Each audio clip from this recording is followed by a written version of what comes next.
The straight bartender closed his tab, then asked about mine. It was a Friday night, and the bar was buzzing with the familiar symphony of clinking glasses, bursts of laughter, and the persistent hum of dozens of conversations happening simultaneously. I'd been coming to this place for about 3 months now, long enough to recognize the regulars, but not quite long enough to be considered one myself. The lighting was dim, casting everyone in that flattering amber glow that makes strangers seem more approachable and friends seem more intimate. Music played just loud enough to fill any awkward silences, but quiet enough that you didn't have to shout to be heard. It was that perfect balance that good bars somehow manage to strike. I was sitting at the corner of the bar, nursing my second whiskey sour of the evening. From this vantage point, I could observe most of what was happening around me. The bartender, let's call him Jake, had caught my attention from my first visit. Not in a romantic way, necessarily, but there was something compelling about him. He moved with the practiced efficiency of someone who had been doing this job for years, mixing drinks with a flourish that never felt showy, just confident. He had dark hair that fell just above his eyes, which he'd occasionally sweep back with his forearm when both hands were occupied with bottles or shakers. Jake wasn't just good at making drinks. He was good with people. He remembered names, drink preferences, and seemed to know instinctively when someone wanted conversation and when they preferred to be left alone. I'd overheard enough of his interactions with other patrons to gather that he was straight.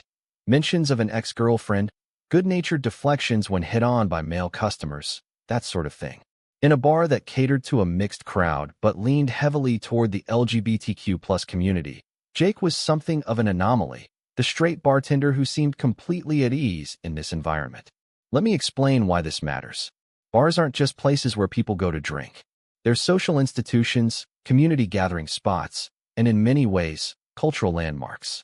For marginalized communities especially, bars have historically provided safe spaces where people could be themselves without judgment.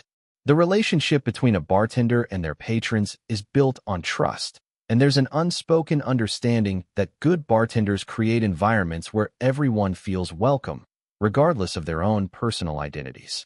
That night, I'd been sitting at the bar for about an hour, occasionally making small talk with Jake when he wasn't busy with other customers. The place was starting to fill up as the night progressed, with the afterwork crowd giving way to those starting their evening out. I watched as Jake served a group of boisterous friends celebrating a birthday, then moved smoothly to help a nervous-looking couple who appeared to be on a first date. Around 10 p.m., I noticed a slight shift in Jake's demeanor. He checked his watch, had a brief word with another bartender, and then began what I recognized as end-of-shift procedures. He tallied receipts, wiped down his section of the bar, and restocked the garnished trays. This was routine. I'd seen it before on nights when I stayed late enough to witness the changing of the guard. What wasn't routine was what happened next. After Jake finished his closing duties, he moved to the other side of the bar, taking a seat 2 stools down from mine. He ordered a beer from his colleague who had taken over, signed his receipt, and closed his tab. I didn't think much of it. Bartenders often have a drink after their shift, especially on busy nights. I returned to scrolling through my phone, half listening to a conversation happening nearby about local politics. So, Jake's voice broke through my distraction. "How's your tab doing tonight?" I looked up, somewhat surprised to be addressed directly. Jake had turned slightly on his stool, his body language open and friendly, but not invasive. His question hung in the air between us, seemingly innocent, yet loaded with potential meanings in my mind. Was he asking if I needed another drink? Was he checking if I was planning to stay longer? Or was there something else behind the question? Something more personal? Here's where I should mention that I have a tendency to overthink social interactions, especially with people I don't know well. Years of navigating spaces as a queer person had instilled in me a certain vigilance, a habit of analyzing every interaction for underlying intentions or potential threats. It's exhausting sometimes, but it's also a survival mechanism that's hard to switch off. "My tab," I repeated, buying myself time to interpret his question. "It's fine, I guess. Just a couple of drinks so far." Jake nodded, taking a sip of his beer. "I've seen you in here a few times now. Always sitting in this corner, always whiskey sours. I was wondering if you were enjoying the place." And there it was, a simple explanation that made perfect sense. He wasn't asking about my financial situation or making some coded advance. He was doing what good bartenders do, checking in, making conversation, building rapport with a regular customer. The relief I felt was immediate and a little embarrassing. How quickly my mind had raced to complicated interpretations of a straightforward question. "Yeah, I like it here," I said, relaxing a bit. "Good drinks, good vibe. Not too crowded, not too empty." Jake smiled. "That's what we aim for. Though tonight's getting a bit on the crowded side." The conversation could have ended there, a brief, pleasant exchange between a bartender and a customer. But something about being approached by Jake when he was off the clock, when he was just another patron in the bar, made me curious. It felt like an opportunity to understand something about him and about this place that I'd been frequenting. "Can I ask you something?" I ventured, turning more fully toward him. "What's it like being the straight bartender in a place like this?" The question was forward, perhaps too much so, and I immediately worried I'd overstepped. But Jake didn't seem offended. He considered the question for a moment, taking another sip of his beer before responding. "It's just being a bartender, really," he said. "People are people. They want good drinks, good service, and to feel comfortable where they're spending their money." He paused. "But I know what you're asking. And yeah, sometimes there are assumptions. Some people think I must be closeted, or that I took the job because I fetishize gay culture or something. But most folks get it once they talk to me. I'm here because the management is great, the tips are good, and honestly, the drama is way less than at the sports bars I used to work at." I appreciated his candor. "Do you ever feel out of place?" I asked. Jake shrugged. "Sometimes, but not in the way you might think. It's more like, there are conversations and experiences that aren't mine, and I respect that. I don't need to insert myself into every aspect of my customers' lives. I'm here to make drinks and create a good environment. The rest is up to everyone else." This perspective struck me as refreshingly straightforward. In a world where identities often become battlegrounds and where assumptions about others can lead to misunderstandings or worse, Jake seemed to have found a comfortable middle ground, acknowledging differences without making them barriers. Our conversation continued, meandering through topics like how he'd started bartending to pay for college, then discovered he preferred it to his degree field, his worst customer stories, including an elaborate tale about a bachelorette party gone horribly wrong, and eventually to my own background and what brought me to this city in this particular bar. As we talked, I became increasingly aware of the unique social ecosystem that exists in bars like this one. They're not just businesses, they're cultural intersections where people from different backgrounds, with different identities and experiences, come together in a shared space. The bartender, in many ways, is the curator of this experience, setting the tone, maintaining boundaries, and ensuring that the environment remains welcoming for everyone. What struck me most about Jake was his comfort with ambiguity. He didn't need to categorize everyone he met or understand every aspect of their lives. He accepted people as they presented themselves and focused on the simple human connection that happens when one person provides a service to another with dignity and respect. "You know," Jake said after we'd been talking for about an hour, "I've noticed something about this place that's different from other bars I've worked at. People come here looking for connection, not just drinks. Sure, some folks are here to hook up or to get drunk with friends, but most people want to feel like they belong somewhere, even if it's just for a few hours." I nodded, recognizing the truth in his observation. "That's probably true of most bars, isn't it?" "Maybe," he conceded, "but it's more explicit here. More honest, somehow. People aren't pretending they're just here for the amazing selection of craft beers, you know?"